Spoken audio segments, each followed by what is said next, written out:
Buenas noches. Siguiendo la temporada de concierto del nuevo curso 2013-14, presentamos el concierto del día 14 de noviembre en el que figuran las siguientes obras. Primera parte, Sinfonía número 40 en Sol menor de Mozart, con 5 movimientos. Y segunda parte, triple concierto. Concierto para violín, violonchelo y piano en do mayor, opus 56 de Beethoven, con 3 movimientos.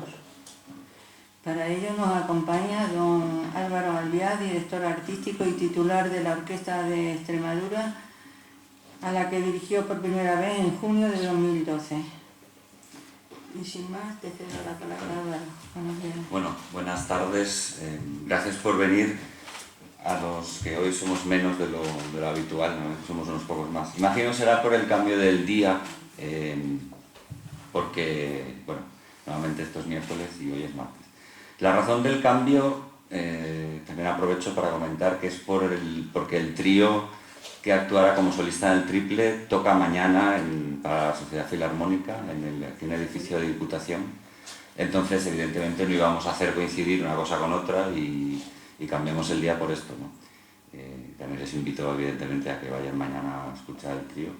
El mes que viene también ocurrirá lo mismo. El violinista que viene a tocar el concierto de Brahms también tiene un concierto con la Sociedad Filarmónica el miércoles y entonces haremos la charla el martes. Bueno, bien, voy a intentar ser, como siempre, lo más explícito posible, aunque después empiezo a hablar y hablar y hablar y siempre se me pasa el tiempo. Bien, el concierto que tendremos ocasión de escuchar el jueves, bueno, ustedes tendrán ocasión de escuchar y yo tendré ocasión de dirigir. Digamos que a priori la estructura del concierto es distinta a lo que normalmente suele ocurrir en un concierto de una orquesta sinfónica. En este caso, si el concierto para instrumento solista cierra el concierto, está en la segunda parte, cuando lo normal es que cierre la primera parte en lugar de cerrar la segunda parte. Y la sinfonía, que suele cerrar la segunda parte, en este caso va a cerrar la primera parte. No hay tampoco un motivo especial del por qué diseñé el concierto de esta manera. Simplemente creo que el triple concierto de Beethoven es una obra de tal densidad en cuanto a la parte solística. Después es una obra bastante extensa, bastante larga, que, bueno, creí que tenía suficiente entidad como para cerrar el concierto en lugar de para abrirlo.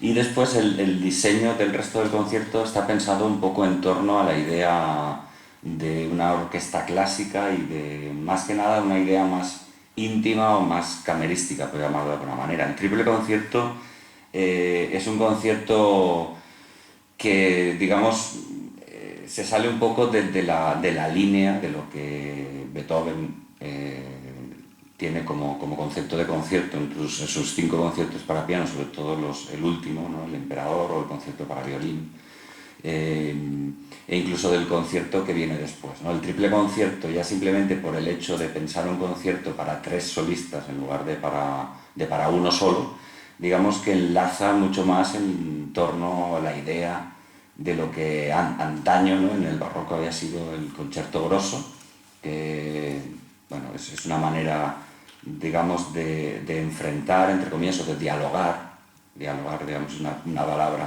más adecuada, de dialogar entre un grupo solístico, ¿no? Normalmente son violines que hay siempre, con el resto del conjunto, en este caso solo para cuerdas, ¿no? En la época clásica, ¿no? Un poco la época inmediatamente anterior a Beethoven, en la época de Mozart, Haydn, normalmente este tipo de conciertos se llamaban sinfonías concertantes. Lo que pasa es que las sinfonías concertantes casi siempre el número solístico está en torno a 4 o incluso en torno a 2, ¿no? También. Sin embargo, Beethoven llama a esto un triple concierto. De hecho, era la primera vez que alguien escribía un concierto para esta combinación de 3 instrumentos solistas delante de una orquesta. Hay un poco de, como siempre, ¿no? Es en todos los misterios estos de la música clásica, un poco de historia y de especulación sobre el por qué hacer un concierto así. Porque, digamos, no era de uso común, ¿no? En la época el hecho de plantear un concierto para 3 solistas. Ello implica además una manera de entender lo que sobre todo es el lenguaje y la textura de una manera muy especial, porque normalmente en un concierto solista, y más cuando está dentro de los cánones, digamos, de una estética clásica o bueno, posclásica, protorromántica, el tema sobre el que se construye el concierto, imaginemos un primer movimiento, normalmente lo suele exponer la orquesta y después lo suele exponer el solista. En este caso lo tiene que exponer la orquesta, lo tiene que exponer un solista, después otro solista y después otro solista. Entonces, en cuanto a lo que es la organización de la gran forma del concierto, digamos, lo que le da un poco articulación a todo el concierto, exige que sea es muchísimo más complejo escribir un concierto para 3 solistas que no tan solo para uno, ¿no? Porque además se tiene que tener muy en cuenta todo el balance en cuanto a texturas, en cuanto a momentos brillantes, etcétera, que tienen los solistas. Después, otra de las, digamos, características en cuanto a sus dimensiones, ya que estamos con ello, es un poco que el primer movimiento es un movimiento muy extenso, precisamente por esto un poco que he comentado, porque necesita espacio cada uno de los solistas para repetir el tema y para exponer el tema, etc. Y después la suma del segundo y el tercer movimiento casi no llegan es casi un poco menos de la extensión del primer movimiento. El segundo movimiento, pese al hábito, digamos, normal, es un movimiento brevísimo, muy corto, en el que prácticamente no hay un desarrollo, simplemente es una exposición brevísima por parte de la orquesta que introduce el tema, una especie de himno, que enseguida toma el violonchelo como solista, y después hay una especie de diálogo floreado, variado, ¿no? con notas más rápidas por parte del piano, el cello y el violín, e inmediatamente da paso sin ningún tipo de pausa entre segundo y tercer movimiento al tercer movimiento, que es un rondó a la polaca. Cuando hablo muchas veces yo hablo de formas y tal, y yo el otro día pensaba que tal vez yo creo que deberían tener yo les invito, ¿no?, a que tengan la libertad o quien tenga la curiosidad de querer preguntar algo o de querer algún tipo de aclaración, porque muchas veces yo voy hablando rondó a la polaca, rondó, y a lo mejor no sabemos qué es un rondó, y bueno, tampoco cuesta eso nada explicarlo. Es decir, si alguien tiene alguna curiosidad, pues en algún momento no es preciso que nos esperemos al final para preguntar las cosas, podemos preguntar antes, ¿no? Y más hoy que estamos más en familia casi, ¿no? Bien, un rondó lo explico brevemente, es una forma musical en la que el rondó se llama rondó porque da vueltas, ¿no?, de rondar, etcétera, de rondar, incluso en español también, y es una especie de estribillo que se va repitiendo, y entre repetición y repetición se hace una variación de ese estribillo. Es una forma muy utilizada, sobre todo en sinfonías casi la mayoría de las sinfonías del clasicismo.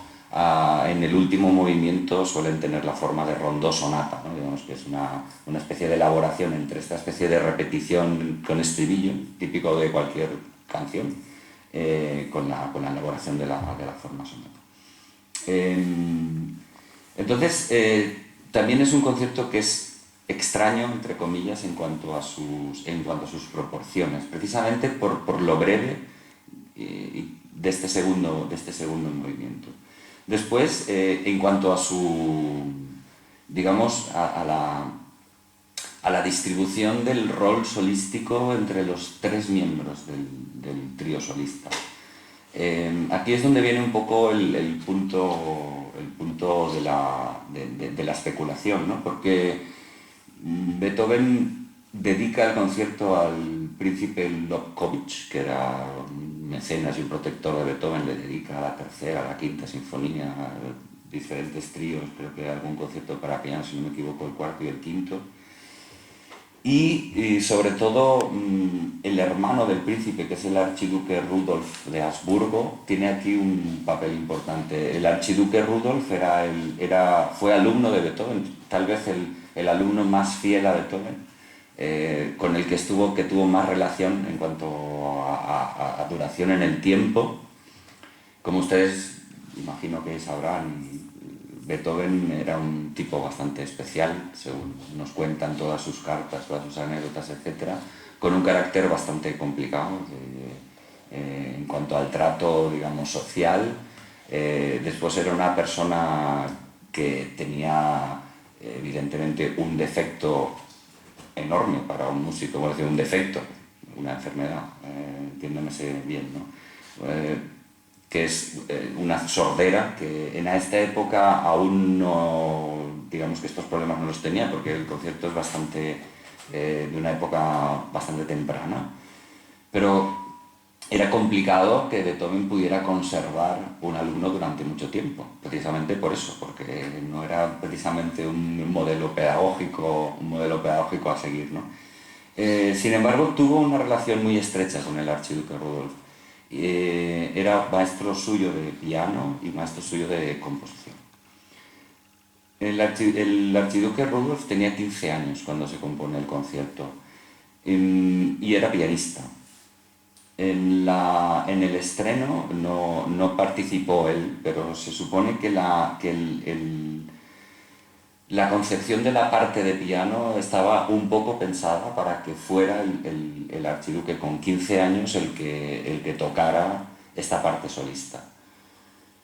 Ahí, siguiendo con esta línea argumentativa, claro, al tener 15 años y digamos no tener una destreza desarrollada para poder afrontar una parte solística, se cuenta que tal vez Beethoven decidió hacer un concierto arropado por un violín y un violonchelo para que no fuera solo el piano el que estuviera delante de la orquesta y pudiera tener un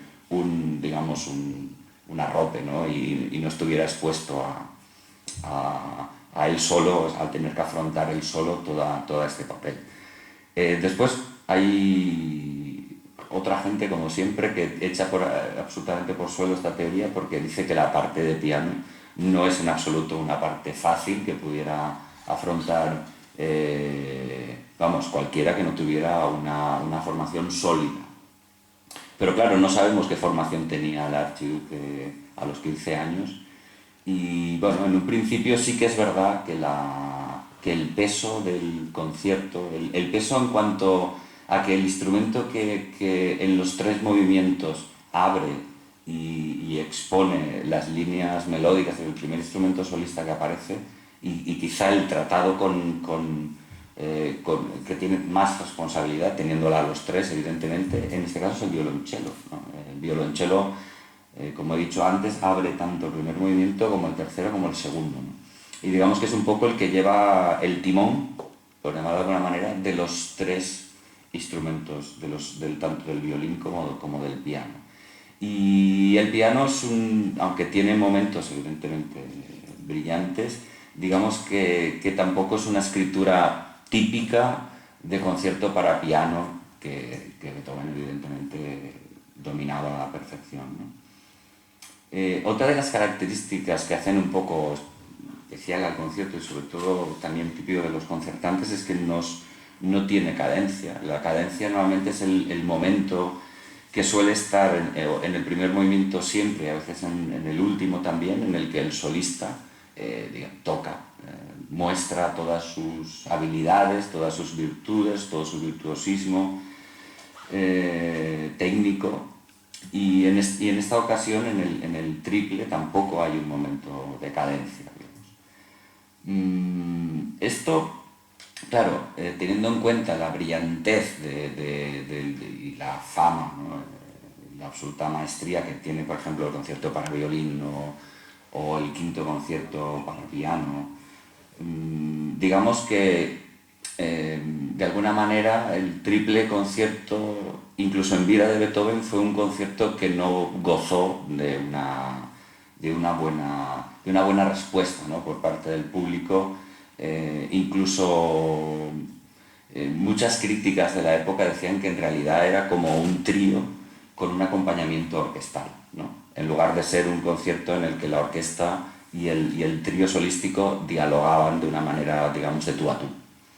Esto es un poco verdad también, es decir, el papel de la orquesta es distinto al de otros conciertos de Beethoven. La orquesta toma un papel muy menos protagonista que en otros conciertos. Está, digamos, soportando, ¿no? O sea, dando soporte, dando apoyo armónico, rítmico a los tres solistas, pero los solistas son un poco los que llevan el peso de todo el discurso musical. Con lo cual, digamos que quedó un poco durante su época como aparcado, ¿no? Como un poco como aparte el triple concierto. Yo creo que hoy por hoy es una obra, bueno, que evidentemente es Beethoven, ¿no?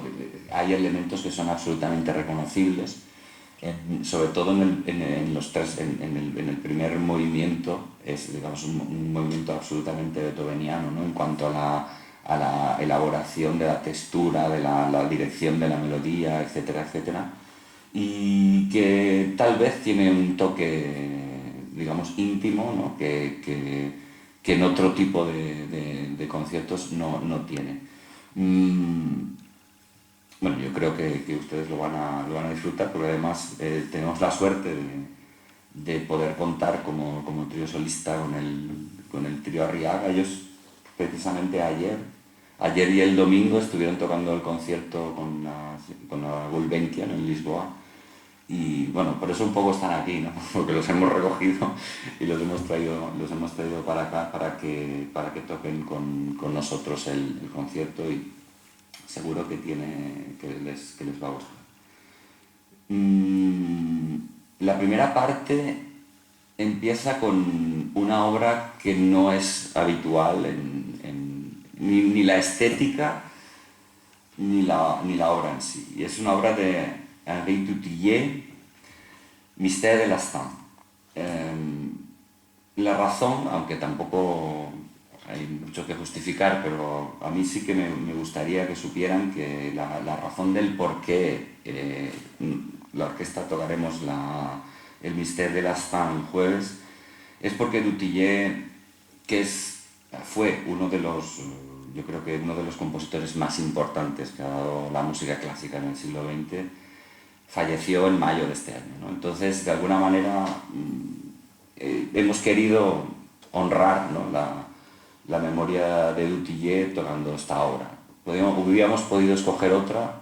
No, con la crisis no hubiéramos podido escoger otra, porque las obras de Dutilleux para orquesta están escritas para una gran orquesta, o sea, una orquesta enorme, con muchísimos efectivos, y nosotros, por desgracia, pues no podemos de momento afrontar estas digamos, dispendios. La obra está concebida para cuerdas y dos percusionistas, con una parte solística bastante importante de un instrumento que se llama cimbalón. El cimbalón es un instrumento de percusión en disposición vertical que tiene un sonido como de cuerda, ¿no? Un sonido de cuerda percutida, pues como un clave, porque se hagan ustedes una idea, un clave muy percutido. Nosotros no lo vamos a hacer con cimbalón, lo vamos a hacer una combinación entre marimba y vibráfono, porque conseguir un cimbalón es algo realmente complicado y costoso. Pero bueno, yo creo que al final lo que es la idea de la obra está bastante bien reflejada, porque Es una obra que bebe un poco de la herencia de obras anteriores del siglo XX, de la música para percusión, cuerda y celesta de Bartók, o incluso de la metamorfosis para cuerdas de Richard Strauss. Tanto por la disposición, porque está escrita para 24 instrumentos de cuerda, igual que está escrita la metamorfosis, aunque la disposición es distinta, y la herencia con Bartók es un poco por la disposición tímbrica, ¿no? O sea, Bartók junta el timbre de percusión de instrumento, digamos, indeterminado, ¿no? Con color, pero indeterminado en cuanto a su afinación, con las cuerdas, y Dutilleux lo hace de la misma manera. ¿Cuál es la diferencia? Muchas. La primera es que la obra del Mystère de l'Instant está acabada, está escrita en 1989, con lo cual la estética en la que está creada y la estética del propio Dutilleux es una estética totalmente distinta, ¿no? Cuando el acercamiento, yo creo, a este tipo de música tiene que ser con el espíritu muy abierto, con ganas de entrar en un mundo absolutamente distinto. ¿Por qué? No vamos a escuchar una melodía en toda la obra, no vamos a escuchar nada reconocible que después podamos decir, no podremos decir es bonita o es fea. Podremos decir muchas otras cosas, podemos decir es interesante, han habido momentos tímbricos muy interesantes, yo la definiría como una obra muy atractiva en cuanto a su textura, porque cuando hablo de textura hablo de la manera en que se relacionan todas las líneas dentro de la obra, etcétera, ¿no? Que es como algo realmente es como una lección de cómo se puede combinar instrumentos que pertenecen a una misma familia de una manera tan distinta y se pueden crear efectos tan absolutamente sorprendentes, siempre utilizando, digamos, el mismo material, ¿no? Y después es una obra que evidentemente es buena música, aunque, digamos, el resultado estético sea muy distinto a lo que después escucharemos con Mozart y Beethoven, ¿no? Pero, por ejemplo, si hacemos un símil pictórico y, no sé, intentamos ver un cuadro de Miguel Barceló, por ejemplo, intentando o esperando ver una figura, o esperando ver un paisaje, o esperando ver algún tipo de elemento que después, figurativo, ¿no? Que después podamos decir, pues mira, esto es tal. Vamos mal, ¿no? O sea, por eso digo que tenemos que tener el espíritu bien abierto, porque seguramente les va a sorprender mucho la estética, pero es un poco... No quisiera caer en la petulancia, ¿no? De decir que es didáctico en ninguna de estas cosas, pero sí que creo que una orquesta como la Orquesta de Extremadura, una orquesta pública, que tiene unos abonados, debe ofrecer música de todas las estéticas, cuantas más mejor, ¿no? Ojalá pudiéramos hacer muchas más cosas. Y bueno, no podemos cerrar los ojos a lo que es la creación, y después no podemos cerrar los ojos tampoco a lo que hace 4 días escrito, porque si esta obra se estrenó en el 89, en realidad hace 4 días que se escribió. Dutilleux es un hombre que vivió muchísimos años, ahora no recuerdo exactamente cuántos, pero creo que más de 90, 91, 92, por ahí. Vive prácticamente todo el siglo XX, ¿no? Y el intenso siglo XX, y sobre todo en Francia, porque la última parte, o sea, toda la madurez de Dutilleux está cercana a muchísimos creadores franceses, que los hay, ¿no? Con unas estéticas realmente revolucionarias, Boulez, Milhaud o Messiaen, incluso, aunque este es un poco más mayor que Milhaud. Entonces, digamos que toda la elaboración en cuanto al lenguaje y la experimentación en cuanto al lenguaje es una experimentación muy, muy fuerte, muy importante dentro del mundo francés. Y esto es un poco lo que queda, ¿no? de todo aquello. Cuando Dutilleux es preguntado, ¿no? por la intención de la obra y cómo la concibe, cómo la genera y tal. Simplemente, primero, él habla la traducción del título es Misterio del Instante, es decir, no tiene más, y subdivide la obra en 10 instantes distintos, ¿no? Que llama llamadas, ecos, prismas, espacios lejanos, letanía, coral, rumores, soliloquio, metamorfosis e inquietudes. No hay ningún tipo de solución de continuidad, la obra va toda seguida, pero va cambiando en cada uno de los ambientes que tienen.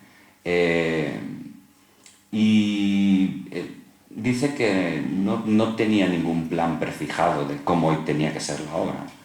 Se puso a escribir y le salió aquello. Bueno, esto es lo que muchos compositores dicen, pero digamos que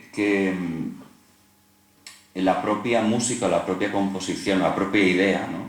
Le iba derivando por estos materiales, digamos, y se le ocurrió hacer esta especie de 10 momentos porque él un poco también quiso hacer una especie de culto o digamos, o de mención al hecho de la composición, ¿no? Él decía que para él había en muchos momentos de la obra o el instante en el que un compositor está solo delante de la pieza y digamos que la idea te viene a la cabeza y la quieres plasmar, para él tenía algo de religioso, tenía algo de misterioso, ¿no? Por eso también la nombra Mystère de l'Instant. Esta obra sí que me gustaría darle o sea, que ustedes pudieran tener un poco una referencia sonora de lo que mañana van a escuchar para que no se sorprendan tanto. No sé si igual la han escuchado ya, pues es posible, porque yo sé que hay gente como muy curiosa siempre de lo que la orquesta toca.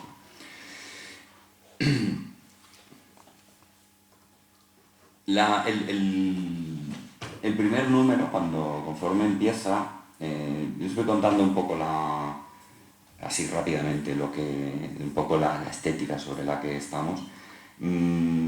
Sobre todo juega con el sonido armónico del violín. El sonido armónico es un sonido que se produce cuando simplemente se acaricia, digamos, la cuerda del violín en lugar de presionar la cuerda hasta dar con el traste, ¿no? El tasto es lo negro, digamos, ¿no? La cuerda está encima. Si simplemente se acaricia, se da un sonido, una especie de silbido. Bueno, aquí tenemos a Marco, que es el violinista de la orquesta, que seguramente esto lo sabe mucho mejor que yo, ¿no? Y sale un sonido que está dentro de la serie de armónicos evidentemente de la propia cuerda, pero la impresión del sonido es como una especie de silbido muy agudo, ¿no? y lejano. Esto es lo que así empieza la obra, ¿no? con las llamadas.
Bien, evidentemente es la creación de una atmósfera absolutamente distinta, ¿no? a lo que se puede, a lo que después, ¿no? Como he dicho antes, se puede encontrar en otro tipo de música.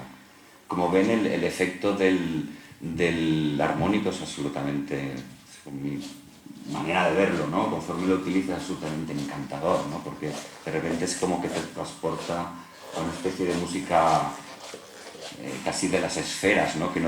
Casi que no tiene presencia física. Perdón, ¿qué?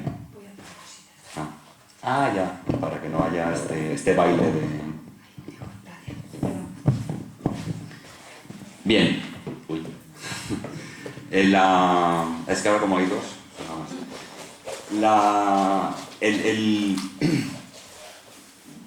El siguiente número es como una bajada un poco a la tierra, se llama Ecos, y básicamente de lo que trata es del eco de la respuesta, de la pregunta-respuesta entre diferentes secciones de la orquesta, pero verán que desde el principio es absolutamente distinto el tratamiento al número que hemos escuchado antes, ¿no?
Bueno, por ahí vamos.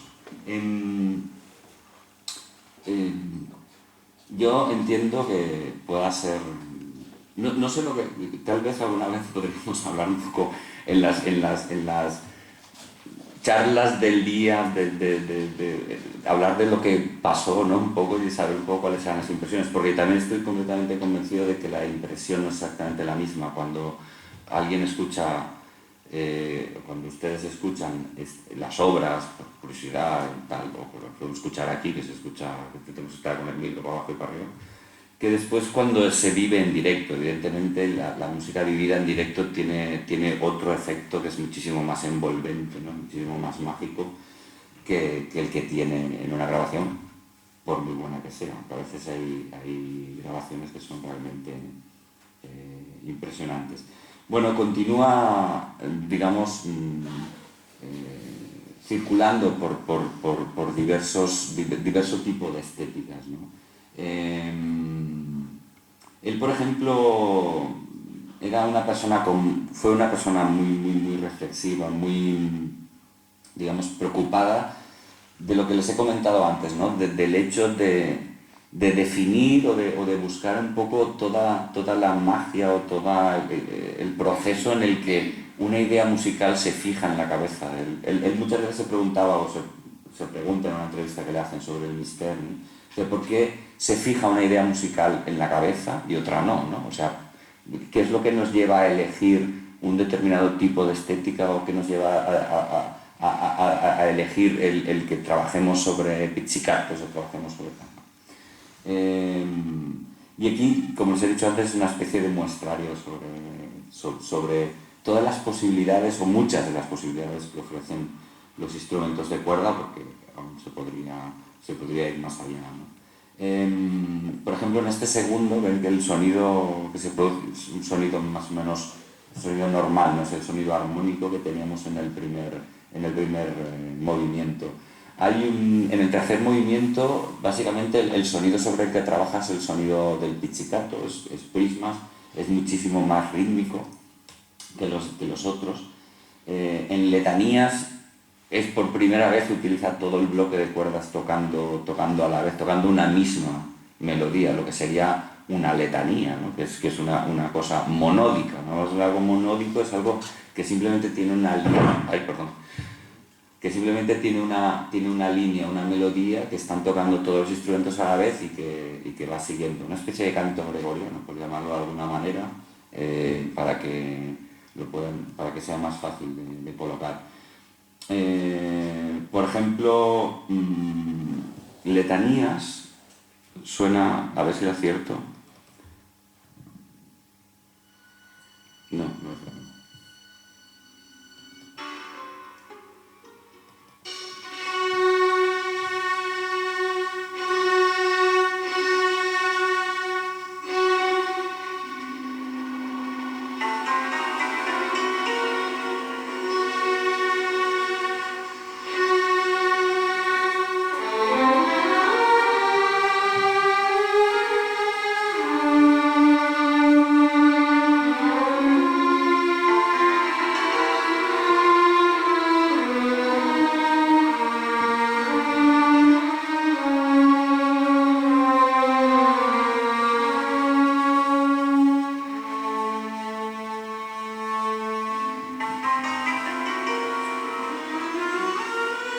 Bien, como ven es un momento muy distinto al otro, ¿no?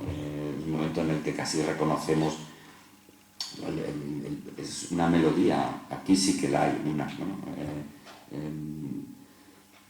Digamos, tratada de una manera absolutamente tradicional, ¿no? Por llamarlo de alguna manera, incluso muy, muy, muy tradicional, porque está escrita en unísono, que está tocando toda la sección a la vez.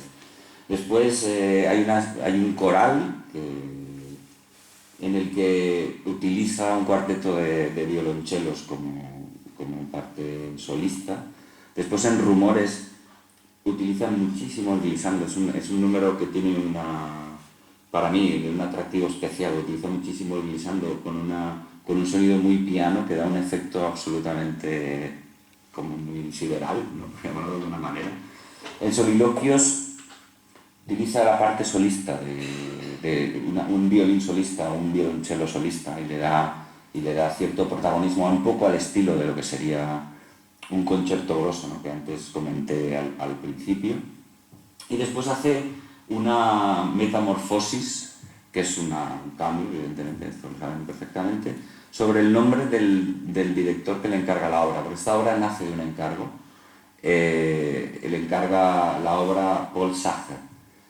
Yo no sé si ustedes saben que en música, en la nomenclatura española o mediterránea, a las notas les llamamos do, re, mi, fa, sol, la, si, do, pero en la nomenclatura alemana las notas no se llaman do, re, mi, fa, sol, la, si, do. Empiezan por el la y es una A, después es A, B, C, D, E, F, G, hasta el la otra vez. Y en la alemana, además, las notas cuando tienen un bemol tienen una S, is, fis, ¿vale? Y entonces hace un acróstico sobre el nombre de Sacher, que es una S, que en este caso es un mi bemol, porque el mi bemol en alemán es ES, entonces coge la S, la A de Sacher es un la C es un do, la H es el si natural para los alemanes, y la E, es un mi natural. Entonces sobre eso, sobre Sacher, elabora una serie de variaciones en las que, digamos, el instrumento que lleva todo el peso de la variación es el timbal, acompañado por las cuerdas, todo en una estética muy corta, muy ruda, porque utiliza el pizzicato. El pizzicato es, saben, percutir la cuerda con la llama del dedo, ¿no? Entonces el sonido, claro, tiene muy poco recorrido de sonido, es todo como muy corto, ¿no? Pues esto es lo último a ver si lo acierto. No lo he acertado. Sí. Bien, lo voy a volver a poner. Lo que viene ahora es que toca el timbal, pum, tam, tam, tam, tam. Esto es el nombre de Sacher, ¿no? Y a partir de aquí empieza a hacer una metamorfosis sobre todo lo que...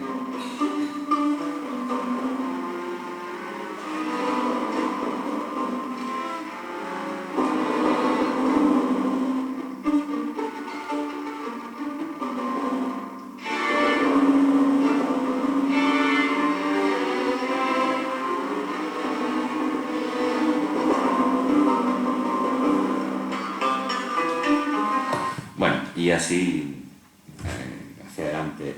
La metamorfosis sería el momento número 9 y el último ya es inquietudes. Bueno, yo les preguntaré el mes que viene a ver qué tal les pareció la aventura Dutillé.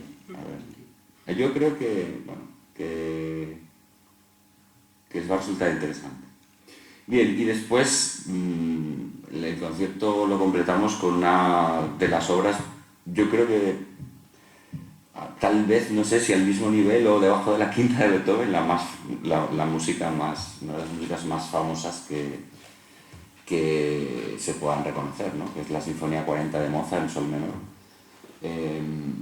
Una sinfonía absolutamente inspirada. Es una cosa... Yo cuando me estaba un poco preparando la charla estaba investigando, bueno, viendo por internet, por arriba, por abajo, libros que uno tiene y tal. He encontrado más de 15, 16 definiciones de gente que escuchó la sinfonía en su época, que la volvió a escuchar en otra, que la escucha hoy en día, actualmente, etc. Y las hay de todos los colores, ¿no? Desde Schumann, que decía que para él la Sinfonía 40 era una especie de monumento al equilibrio y a la belleza griega, hasta Wagner, que decía que en el segundo movimiento de la Sinfonía en sol menor veía el momento de la muerte por amor, por ejemplo, ¿no? No es que Wagner, lo de la muerte por amor lo veía muchas veces. Es capaz de despertar tal cantidad de sentimientos que evidentemente al final uno se plantea, bueno, si una obra es capaz de despertar tal cantidad de sentimientos, muchas veces tan diferentes, ¿no? tan incluso controvertidos, ¿no? Hay quien la considera el monumento, digamos, la perfección dentro del estilo clásico. Durante mucho tiempo, no hace tanto, 20 años, se consideraba la sinfonía definitoria del romanticismo que después recoge Beethoven o incluso recoge Brahms y Mahler, por ejemplo. Se puede ver desde una prisma más hacia aquí, más hacia allí. Lo que es indudable es que es una obra maestra, está escrita con una inspiración brutal, como siempre, como ocurre también con Beethoven y con los grandes compositores, con un elemento muy sencillo, aparentemente banal, porque un poco esa sería eso a lo que suena como tireren, tireren, tirererin, tiraran, tararan, tararan. Si esto lo extrapolamos, ¿no? Y no pensamos en la idea mental de esto, pues es una repetición absolutamente mecánica de ta ta ta ta ta ta ta ta ta ta ta ta ta ta ta ta ta ta ta. O sea, el elemento es sencillísimo, pero claro, el tratamiento del elemento es algo en el que evidentemente entra y muchísimo el genio de Mozart. Mozart había dejado o sea, no componía sinfonías desde la 38, es la Sinfonía Praga, y la compone en 1786. Y en 2 años no compone una sinfonía. Y en 1788, en 2 semanas compone las 3 últimas, la 39, 40 y 41. No hay noticia de que, porque normalmente las sinfonías las componía porque alguien se las encargaba o porque él organizaba algún tipo de conciertos en el que, bueno, vendía su sinfonía. Vengan ustedes y escuchen mi sinfonía y paguen para que yo pueda comer, ¿no? Que es un poco el ritmo, aparte de los mecenas, etcétera, que evidentemente ayudaban a los compositores. No hay noticia de que Mozart pudiera haber escuchado la sinfonía. No solo la 40, sino la 39, 40 y 41, que son estas 3 últimas. No son 3 obras maestras. Con lo cual, digamos que el origen y además esa especie de impulso creador que le lleva en 2 semanas o en 2 semanas y media a componer las 3 sinfonías, tampoco se sabe muy bien a qué responde. Sí se sabe que Mozart estaba pasando por una situación económica fatal, desastrosa. Como les he comentado antes, él organizaba conciertos, no solo él, sino que era una costumbre en la época, organizar conciertos a los que llamaba academias, en los que podía presentar un nuevo concierto de piano, una nueva sinfonía, un nuevo... nuevamente siempre música orquestal, en la que la gente pagaba. Estos últimos que había organizado, sobre 1788 no habían funcionado nada bien. No le entraban ingresos. De esto se sabe porque hay cartas, ¿no? Hay relación epistolar con un amigo suyo al que le pide desesperadamente dinero, porque no tiene dinero. Él vivía en el centro de Viena, se tiene que trasladar a un barrio marginal, a una casa muchísimo más barata, etcétera, etcétera. De encima, en aquel periodo muere su hija, y Teresia, y él empieza a tener muchísimos problemas de salud, ya. Muere a los 3 años, ¿no? Empieza a tener ya, a no encontrarse bien, etcétera, etcétera. Entonces compone esta trilogía en la que la sinfonía en modo menor, esto del modo mayor y modo menor, no. Lo del modo mayor, digamos que es por decirlo rápido, es un modo como si tuviera mucha más luz y es mucho más brillante y potente, nos suena todo muchísimo más, digamos, redondo, perdón. Y el modo menor es un modo que tiene otra distribución entre las notas, y por lo tanto suena todo de alguna manera más dulce, ¿no? Incluso más triste. Es un modo que normalmente se utiliza para música cuando se quiere contar algo más íntimo, etc. ¿No? Son como dos especies de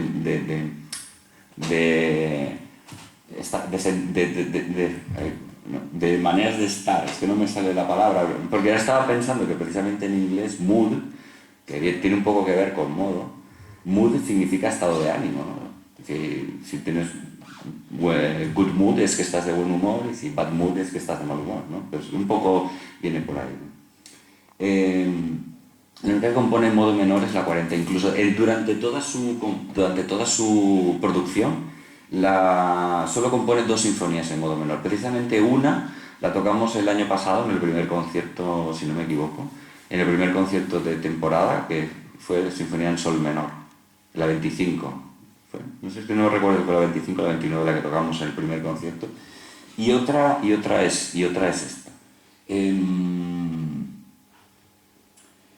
Evidentemente le da muchísima más flexibilidad, más plasticidad al lenguaje, ¿no? Por llamarlo de alguna manera. Después utiliza muchísimo el cromatismo. Cromatismo es cuando normalmente en una escala nosotros podemos tener el do, si, la, sol, ¿no? Canto fatal, lo siento, perdónenme, pero si lo bajamos cromáticamente del do al sol, bajaríamos do, si, la, sol, y damos un tururururu, que es más plástico que hacer turururu, simplemente, ¿no? Juega constantemente con el semitono, ¿no? que es el tireren, tireren, tireren, un poco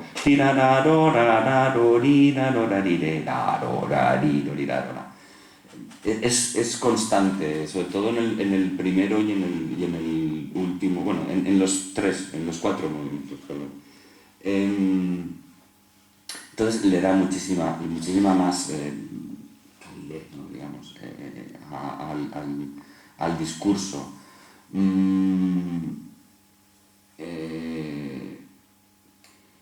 Es una música después que un poco cuando tú la afrontas, ¿no? como director o como músico, de alguna manera te abruma un poco, ¿no? Porque primero es una obra absolutamente conocida, está también en muchísimos de los politonos de los móviles de hoy en día, muchos suenan tururum, tururum, tururum, ¿no? Es decir, entonces, cuando a mí me ocurre, ¿no? Es un poco también uno de los objetivos de estas charlas es contarles un poco cómo uno se siente delante de las obras que tiene que hacer, ¿no? Cuando tienes que hacer una obra así, cuando tienes que hacer una obra como la Quinta de Beethoven, que prácticamente también es una obra o como la que hicimos el primer concierto, la Sinfonía Patética de Tchaikovsky, que también es una obra como muy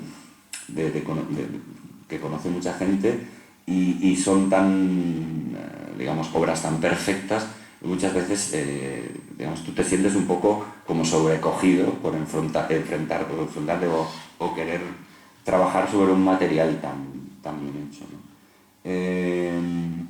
Pero bueno, al final la propia música, el propio discurso, digamos que te va dando un poco las pistas. Evidentemente a mí me da unas, que son las que yo entiendo, pues, sobre las que tengo que trabajar, y a lo mejor a otro director o a otro artista o de intérprete le darían otras totalmente distintas. Dentro de acabar de describirles, pues ya llevamos casi una hora y ya es un poco el límite de intentar describirles un poco los movimientos. El segundo es un... Yo simplemente en cuanto... No, quería hilar esto, perdónenme que se me ha ido un poco la... Quería hilar esto con lo último que he dicho, con la interpretación, ¿no? Porque esta obra que se ha grabado tantísimas veces, etc., a mí me gustaría un poco mostrarles, les voy a poner 3 maneras de ver el inicio de la sinfonía, para que vean lo que una obra le puede sugerir a un director o le puede sugerir a otro o a una agrupación o una orquesta puede ser en muchas absolutamente distintas, ¿no? En muchos sentidos. Ninguna de las 3 está hecha por nadie que no tuviera, es decir, son 3 versiones de 3 directores absolutamente fantásticos, pero para que vean un poco la diferencia de planteamiento, ¿no? Entonces ese sería el primero. Perdón, este no es el primero, esto es Dutilleux. Esto evidentemente no es Mozart.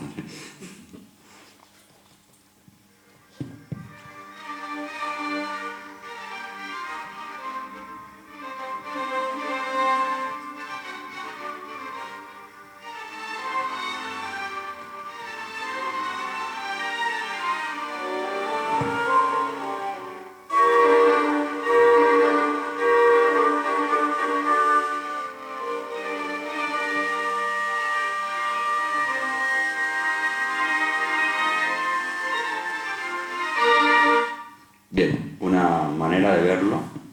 Otra.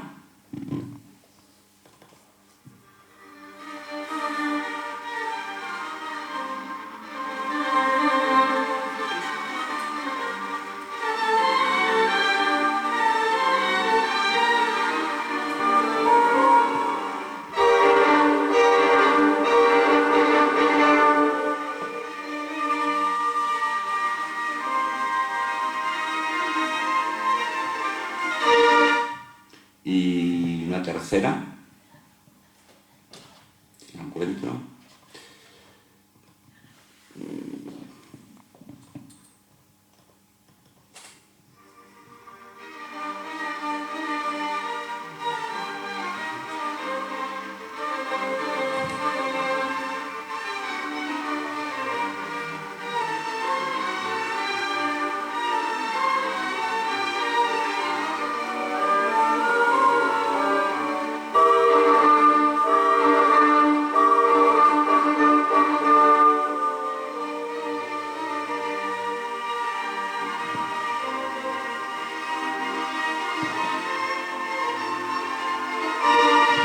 De esta última versión a la segunda, en solo este fragmento ya se llevaban como 12 segundos de diferencia, ¿no?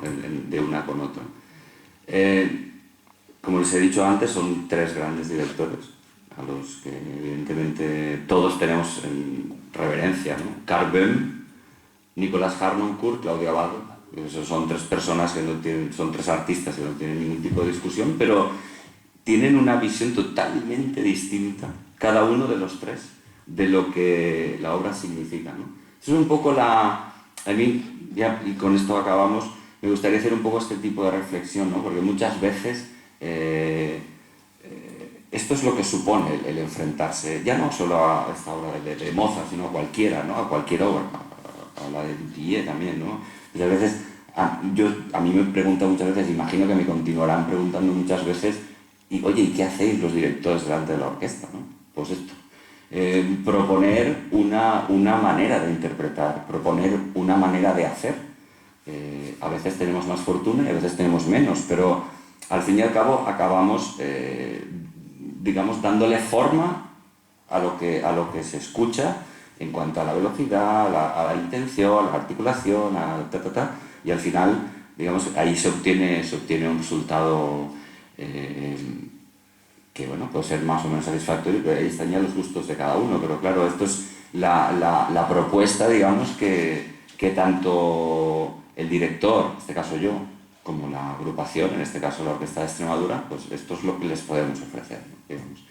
Y ese sería un poco este experimento de querer hacer una lectura con versiones distintas. Yo creo que siempre es gratificante.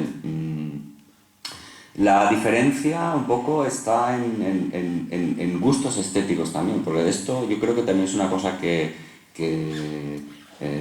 algún día hablaré un poco más, ¿no? Y hablo de modas estéticas, porque no se crean que la música no tiene modas, la clásica también, ¿no? Cuando hablo de modas hablo de tendencias en cuanto a la interpretación. La última versión que hemos escuchado es Carvel, grabada seguramente en los años 80, 70 o una cosa así, 80, en el que, digamos, la tendencia era hacer una música clásica muchísimo más reposada que hoy en día se hace, ¿no? Esta es la versión última.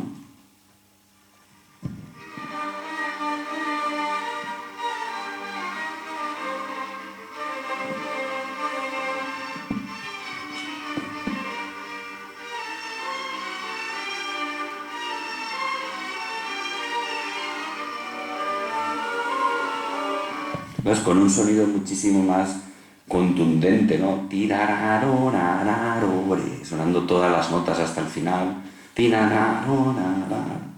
Bien, la versión más rápida que hemos escuchado es de Nikolaus Harnoncourt, que es un director, bueno, él es como una especie de eminencia, yo le tengo casi veneración, ¿no? Es un señor que tiene, aparte de ser un director, no solo un director, es como una especie de filósofo sobre la música clásica, un estudioso incansable del estilo clásico, sobre todo barroco e incluso anterior. Y tiene una versión, digamos, muchísimo más historicista. Cuando hablamos de una versión historicista, estamos hablando de una versión que en teoría se asemeja más o intenta despojar al clasicismo de esta especie de manto de romanticismo y de lentitud que había tenido en los años anteriores, y proponen lecturas muchísimo más rápidas y muchísimo más vivas, ¿no? en cuanto al efecto. Y esta es la segunda que escuchamos, que se puede saber la diferencia, ¿no?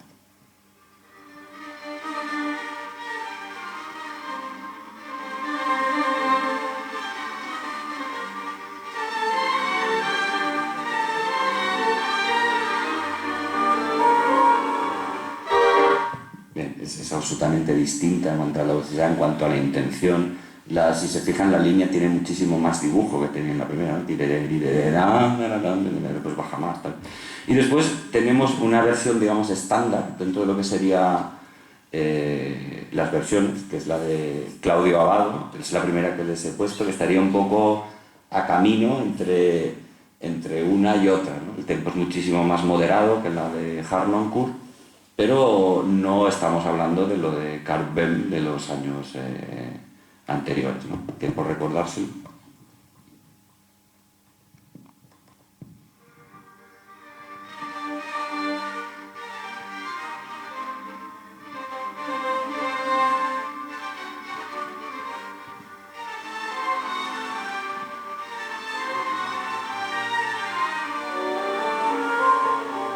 Ok, estaría un poco, digamos, como a medias. No sé cuál le gusta más, yo no les voy a decir cuál me gusta más a mí tampoco.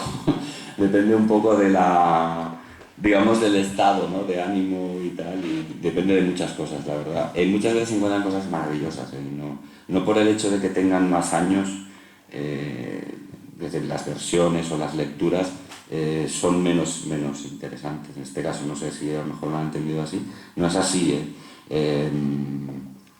Pero sí que es verdad que muchas veces también los que proponemos interpretaciones estamos expuestos a este tipo de de modas, digamos, y de tendencias, que es un tema curioso, porque imagino que igual no lo tenían presente, pero también nosotros también somos unas víctimas de la moda en cierto sentido. Bueno, espero que disfruten muchísimo el concierto, que les guste, que disfruten del trío, que son tres excelentes músicos.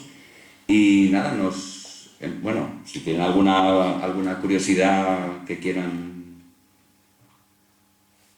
No, nos hemos quedado así plácidos con la música de Mozart. Sí, dígame. Decía, en una música de esta, una composición tan perfecta y conocida, que usted ya tiene las pistas. ¿Nos podría sugerir alguna? ¿O cómo le da esas pistas a la orquesta? ¿Qué diálogos se establecen? ¿Nos podría aclarar algo? Sobre eso, bueno, es un poco el proceso que se establece con una orquesta, cuando llegas a una orquesta y propones una manera de hacer. Lo ideal sería que viniera por parte del convencimiento, ¿no? Tanto el propio cuando propones como de la orquesta cuando te da la respuesta. Eso sería lo ideal. A veces hay que utilizar más bien la sugestión y a veces cuando ves que no, tienes que utilizar más bien una manera como más directa de decir no, quiero esto, quise esto, ¿no? Después, es evidente, las relaciones con las orquestas son como con las relaciones humanas a cualquier nivel, ¿no? Y, por ejemplo, cuando llegas a una orquesta nueva, digamos, en el caso de la Orquesta de Extremadura, digamos que allá hay una relación, somos casi ya pareja, ¿no? Porque llevamos bastante tiempo, no mucho, han pasado ya muchas cosas, pero tampoco es mucho, porque llevamos un año y un par de meses juntos, digamos. Pero claro, son muchos conciertos los que acabas dirigiendo muchas veces y entonces tú ya conoces el mecanismo de cómo funciona y sabes un poco qué teclas o qué resortes tocar para que lo que quieres vaya saliendo incluso más rápido, etc., ¿no? Pero no deja de tener el mismo carácter como de cuando tú conoces a una persona y notas que te sientes bien con una persona y con otra notas que no, que la relación puede ser un poco más complicada y a lo mejor propones y te das cuenta de que no hay ningún tipo de respuesta. No estoy hablando en este caso de la Orquesta de Extremadura, estoy hablando en general, ¿no? Entonces la relación depende un poco de la relación que se establece. De hecho, hay directores que tienen excelentes relaciones con orquestas a las que van y consiguen un resultado muy bueno y después este mismo director va a otra orquesta y es casi incapaz de hacer. Hay muchos factores que intervienen, pero un poco viene por ahí, ¿no? Digamos que en una relación ideal sería bueno, vamos a hacerlo así, intentar también después que el resultado, cuando el músico está tocando, si el resultado es satisfactorio, evidentemente el músico, digamos, que se alimenta también y dice, bueno, esto está bien, ¿no? Pues estás proponiendo a lo mejor algo que no... Pero bueno, esto es el secreto de la dirección de orquesta. Esto es una de las cosas más complicadas, que normalmente tampoco... No se habla mucho de ello cuando nos dan clase, pero sería un buen tema. ¿Alguien más quiere preguntar algo? ¿No? Bueno, pues lo dicho, muchas gracias y hasta el mes que viene. Que te veis el martes.